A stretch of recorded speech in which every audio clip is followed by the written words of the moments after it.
हाँ तो नमस्कार प्यारे साथियों, आपका स्वागत है आपके अपने YouTube channel Rahmani online classes में। तो दोस्तों आज फिर से मैं आपके लिए एक नए वीडियो लेकर आए हैं। तो इस वीडियो को आप लोग शुरू से लेकर अंत तक देखिएगा, क्योंकि ये वीडियो आपको अच्छे स्कोर और अच्छे नोट्स बनाने की प्रेरणा देती है। चलिए दोस्तों, आज हम आपके लिए लेकर आ गए हैं क्लास 12th के केमिस्ट्री का चैप्टर नंबर 1 सॉलिड स्टेट। क्या दोस्तों? सॉलिड स्टेट बहुत ही लाजवाब चैप्टर है। आप लोग को इस चैप्टर में बने रहना है और शुरू से लेकर इस चैप्टर को अंत तक देखते रहना है। दोस्तों इस चैप्टर में बहुत ही अच्छी चैप्टर है और ये चैप्टर कंप्लीट हो जाने के बाद आप अच्छे स्कोर कर पाएंगे और अगले चैप्टर में अच्छी तरीके से सारा चीज को समझ पाएंगे। चलिए दोस्तों, बिना टाइम गवाए हम कुछ अपने बारे में बता देते हैं। दोस्तों मैं हूं आपका प्यारा सा फ्रेंड्स मिस्टर रहमान रहमानी और मैं आपका तहे दिल से स्वागत करता हूं। प्लीज आप इस वीडियो को शुरू से लेकर अंत तक देखिएगा, आपको अच्छे तरीके से हम समझाने वाले हैं। दोस्तों सबसे पहले इस चैप्टर को जानने से पहले आपको सॉलिड स्टेट जानने से पहले आपको एक चीज जानना पड़ेगा, वह होते हैं मैटर अर्थात पदार्थ। दोस्तों अगर ये चीज आप जान जाते हैं तो सॉलिड स्टेट में कहीं भी थोड़ा सा प्रॉब्लम नहीं रहेगा, आप इन्हें जान जाइए। तो मैटर क्या होते हैं? तीन तरह के होते हैं। एक तो होते हैं सॉलिड, एक तो होते हैं लिक्विड और एक होते हैं गैस। अब दोस्तों यहां पर अच्छे तरीके से समझना है कि ठोस, सॉलिड को कहते हैं हिंदी में ठोस, और लिक्विड को हिंदी में कहते हैं द्रव, और गैस को हिंदी में कहते हैं गैसी। दोस्तों ये सॉलिड, लिक्विड, गैस आप जान गए पदार्थ की तीन अवस्थाएं होते हैं। वह होते हैं एक सॉलिड अवस्था है, दूसरा लिक्विड अवस्था है और तीसरा गैस अवस्था है। अब दोस्तों कुछ हम आगे बढ़ते हैं। तो अब आगे बढ़ने से पहले दोस्तों आप लोग को मैं एक इंफॉर्मेशन दे दूं कि आप अगर यहां तक समझ चुके हैं तो आप एक लाइक कीजिए और कॉमेंट कीजिए आपको समझ में आया या नहीं आया। अब दोस्तों उतना चीज करने के बाद हम सबसे पहले कर लेते हैं कि सॉलिड स्टेट होते हैं क्या, अर्थात ठोस अवस्था होते हैं क्या। काहे कि आप यहां से सारा कुछ कर लेंगे, फिर हम लोग देखेंगे कि सॉलिड मैटर क्या होते हैं, सारा कुछ देखेंगे। तो ठोस अवस्था कहते हैं किसे? कहते हैं कि the state of matter in which the shape and volume is definite of any matter then that is called solid state. कहते हैं कि पदार्थ की वह अवस्था जिसमें पदार्थ के आकार तथा आयतन दोनों निश्चित होते हैं उसे ठोस अवस्था कहते हैं। दोस्तों यहां पर आपको कुछ नहीं याद रखना है, सॉलिड स्टेट का मीनिंग ही आपको समझ जाना है कि उसमें क्या होंगे, आपका शेप और वॉल्यूम क्या होंगे, वह दोनों डिफिनिट होंगे अर्थात निश्चित होंगे। तो शेप एंड वॉल्यूम क्या होंगे? डिफिनिट अर्थात निश्चित होंगे, तो वह आपका क्या कहलाएंगे? सॉलिड स्टेट कहलाएंगे। हम दोनों मीडियम लगाते हैं, हिंदी मीडियम वाला ये लिख लीजिएगा, इंग्लिश मीडियम वाला ये चीज लिख लीजिएगा।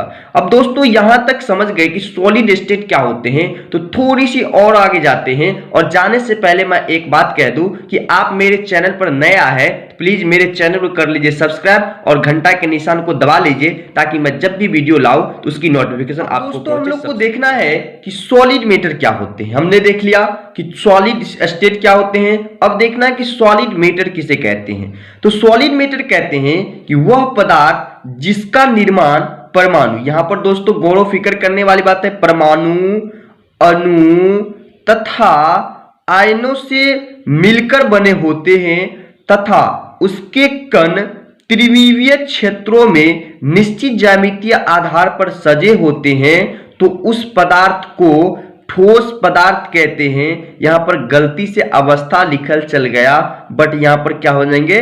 पदार्थ हम लोग कहते हैं।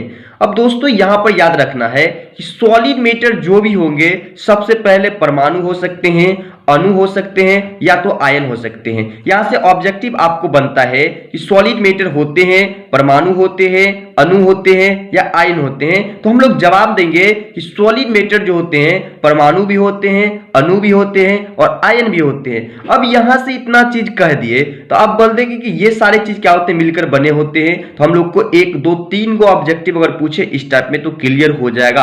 अब दोस्तों आगे बढ़ते हैं। अब कहेगा कि सॉलिड मैटर जो होते हैं वह कैसे, मतलब किस आकार में होते हैं, किस आकार के क्षेत्र में होते हैं? तो आप बोलिएगा कि सॉलिड मैटर का जितने भी पार्टिकल्स होते हैं वह त्रिविमीय क्षेत्रों में निश्चित ज्यामितीय आधार पर सजे होते हैं। यानी इसका जो स्ट्रक्चर होते हैं वह क्या होते हैं, एक निश्चित डायग्राम में, वह भी त्रिविमीय होते हैं, ज्यामितीय आधार पर सजे होते हैं। यहां पर कुछ मैथ की ज्यामितीय चीज आए हैं तो हम आगे इसकी बात करेंगे। चलिए दोस्तों आगे हम टॉपिक पढ़ते हैं, आगे मेरी क्या कहते हैं। तो प्यारे से साथी, हमने आपको एक चीज बताए थे कि ठोस का आकार और आयतन निश्चित होते हैं, लेकिन क्यों होते हैं वह चीज हमें जानना जरूरी है, क्योंकि आपको हम पहले भी बताए हैं कि साइंस ऐसे भी सब्जेक्ट है जिसमें लॉजिक नहीं बल्कि आपको उसकी साइंटिफिक और सारा चीज उसकी वैल्यू आपको पूरा एक्चुअल में आपकी कॉन्सेप्ट होना चाहिए, तो ही साइंस आप समझ पा रहे हैं। यही चीज़ है, अगर यहाँ समझ जाते हैं तो अगले चैप्टर्स में आपको थोड़ी सी भी परेशानी नहीं आएगी। अब दोस्तों हमने आपको बताया, यहाँ पर एक चीज़ देखिए, नोट कर लीजिएगा कि ठोस के अवयवी कणों के बीच अंतः आणविक आकर्षण बल मजबूत होते हैं तथा अंतः आणविक दूरी बहुत ही कम होते हैं, जिसके कारण अवयवी कण गति के लिए स्वतंत्र नहीं हो पाते हैं। इसलिए ठोस के आकार तथा आयतन दोनों निश्चित होते हैं। दोस्तों इसको हम कुछ फिगर से समझ लेते हैं कि क्या क्या इसमें, ये क्यों इसकी आयतन और अंतः आणविक दूरी और अंतः आणविक आकर्षण बल क्या होते हैं। दोस्तों इसको हम समझ लेते हैं कि अंतः आणविक आकर्षण बल तथा अंतः आणविक दूरी क्या होते हैं। तो प्यारे से साथी आप एक चीज समझिए, ये कोई शेप है, हमने मान लिया कि ये कोई एक प्रकार का सॉलिड है। क्या दोस्त, ये सॉलिड है। आप लोग याद रखिएगा, ये हम क्या लिखे, सॉलिड है। सॉलिड है, इसमें क्या होते हैं, यहाँ पर छोटे छोटे पार्टिकल्स होते हैं। तो आपको यहाँ पर भी होते हैं, यहाँ पर भी होते हैं, यहाँ पर भी होते हैं, बट इसी तरीके से इसमें भरे हुए होते हैं। क्या होते हैं दोस्त, इसमें भरे हुए होते हैं। आप लोग अच्छे से देखिए वीडियो, और इस वीडियो को लगातार बने रहिएगा, आप लोग को समझ में आ जाएगा। तो इस तरीके से पूरे पार्टिकल्स में क्या होते हैं, अवयवी कण भरे रहते हैं ठोस में। ये देखिए इसकी जो दूरी है, इसके बीच की डिफरेंस आप ऐसे बोल सकते हैं, यहाँ पर एक ये पार्टिकल्स, एक ये पार्टिकल्स, इसके बीच का जो डिस्टेंस है वह कितना है, सो आप बोल सकते हैं। तो हम देखते हैं कि बहुत ही क्या है, कम है। तो इन पार्टिकल्स के बीच की दूरी बहुत ही कम है, और ये आपस में क्या, अंतः आणविक आकर्षण बल यानी बहुत ही मजबूत आकर्षण बल से बंधे हुए। अब अंतः आणविक कहने का मतलब है कि इसकी अंदर की ये आंतरिक बल है, जिसके कारण ये मजबूती तरीके से बंधे रहते हैं, जिसके कारण क्या होते हैं बाबू, ठोस के आकार तथा आयतन निश्चित होते हैं। अब एक चीज और समझना हम लोगों को, बहुत बेहतरीन तरीके से वो चीज समझना है कि आखिर कारक में ठोस हम किसे कह सकते हैं। हम इसे दैनिक जीवन में, हम एक मान लीजिए हम एक स्टूडेंट अभी है, बट हमें ठोस के बारे में कुछ पता नहीं है, तो हम कैसे समझ सकते हैं कि ये ऑब्जेक्ट या ये सबस्टांस ठोस है। चलिए दोस्तों उन्हीं कॉन्सेप्ट को हम लेते हैं, और आप किसी भी चीज को अपने चीजों से पहचान कर आप कंफर्म कर सकते हैं ये ठोस है या नहीं है। तो प्यारे से फ्रेंड्स, आपकी ये क्वेश्चन बहुत ही आपको जबरदस्त तरीके से बताएंगे कि आप किसी भी चीज को अनुमान लगा कर भी बोल सकते हैं कि ये ठोस पदार्थ है।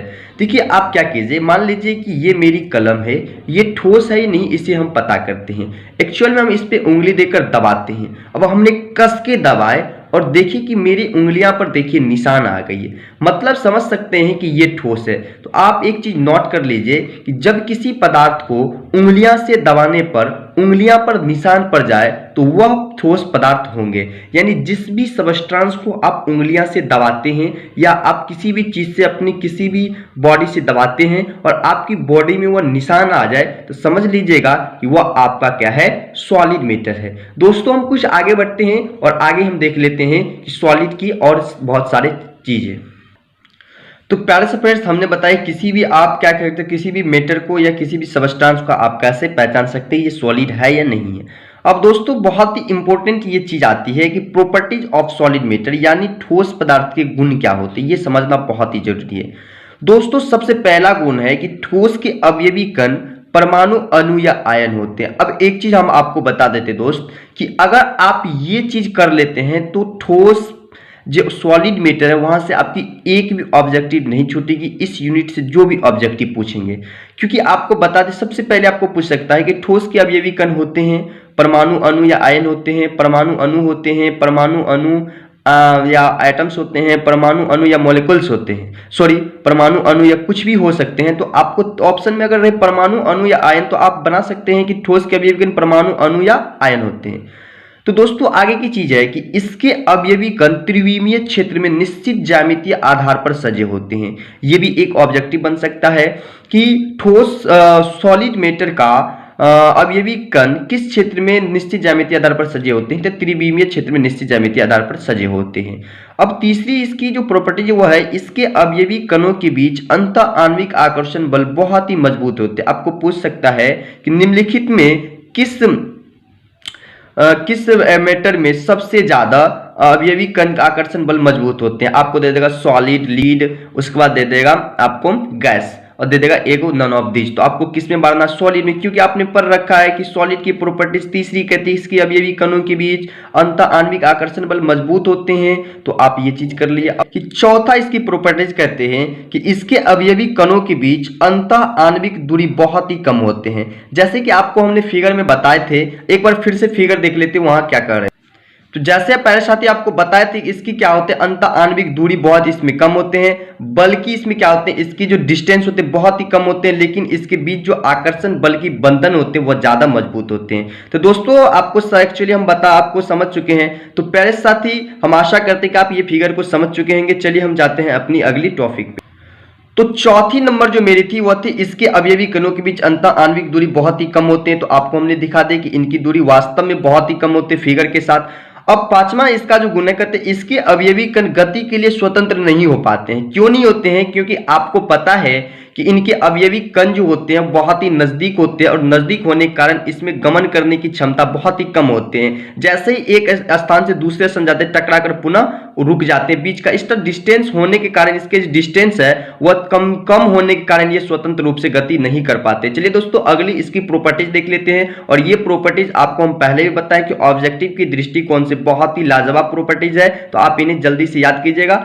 आप देखिए दोस्तों एक चीज बता देते हैं आपको, अगर इसी कॉपी की तरह आपको नोट्स ये नीचे मेरी व्हाट्सएप ग्रुप है वहां पर ज्वाइन कीजिए और मुझे हाई कीजिए और व्हाट्सएप ग्रुप पर आप इस तरह की पीडीएफ को अप्रूव कीजिए। चलिए दोस्तों हम आगे बढ़ते हैं और आगे की क्लास करते हैं। अब पहले से फ्रेंड्स आगे छठे नंबर का जो आपका प्रॉपर्टीज है वह कहता है कि इसका आकार तथा आयतन दोनों निश्चित होते हैं। हमने जैसे आपको बता दिया कि इसकी आकार तथा आयतन दोनों निश्चित होते हैं, तो ये पहले की बात है, ये आप समझ चुकेंगे, इसमें हमको समझाने की कोई जरूरत नहीं है। अब दोस्तों आगे बढ़ते हैं। ये कहते हैं कि ये कठोर तथा दृढ़ होते हैं। आपको बता चुके हैं हम कि इसकी जो होते हैं अंतः आणविक दूरी वह बहुत ही नजदीक होते हैं और ये अंतः आणविक आकर्षण बल बहुत ही मजबूत होते हैं। तो कोई भी चीज अगर मजबूत होगा, जैसे कि आपको एग्जांपल दिए थे, हम यहाँ पर अगर दबाते हैं तो ये मेरे ठोस मैटर है, तो ये इसमें अगर दबाते हैं तो ये क्या होते हैं मेरे उंगलियां के निशान पड़ जाते हैं इस पर। तो इस तरह से आप समझ सकते हैं कि ये बहुत ही ज्यादा कठोर होगा और दृढ़ भी होगा। चलिए दोस्तों आगे है आपकी 8वें नंबर, इसके द्रव्यमान तथा क्वथनांक उच्च होते हैं। जैसे कि आपको पता है कि आप क्लास 9th में द्रव्यमानक और क्वथनांक पढ़ चुके होंगे, तो यहाँ हमको इसकी डिस्कशन नहीं करना है। द्रव्यमान क्या होते हैं, क्वथनांक क्या होते हैं, ये भी अगर देखना चाहते हैं तो आप मुझे कमेंट कीजिए, हम आपको बताएंगे। तो द्रव्यमानक और क्वथनांक सारी चीज क्या होते हैं, अंतः आणविक और अंतः आणविक दूरी के अंतः आणविक आकर्षण बल और अंतः आणविक दूरी पे डिपेंड करते हैं, जिस कारण ये सारी चीज क्या होते हैं घटते बढ़ते हैं। अब दोस्तों अगला है कि इनके गलन की ऊष्मा उच्च होती है। इसका जो गलन की ऊष्मा होती है वो बहुत ही ज्यादा उच्च होते हैं। और दोस्तों इसका जो 10वां प्रॉपर्टीज है ये इसके घनत्व उच्च होते हैं। हालांकि दोस्तों यहाँ पर आपको सारा प्रॉपर्टीज हम करवा दिए, ये बहुत लंबी वीडियो चल गया, बहुत ही ज्यादा देर का हो गया। तो बट आज की क्लास यहीं तक, अगले क्लास हम आपको बताएंगे कि आपका सॉलिड का कितने टाइप्स होते हैं। सॉलिड का भी बता देते हैं कि 2 टाइप्स होते हैं, एक होते हैं अक्रिस्टलीय, एक होते हैं क्रिस्टलीय सॉलिड।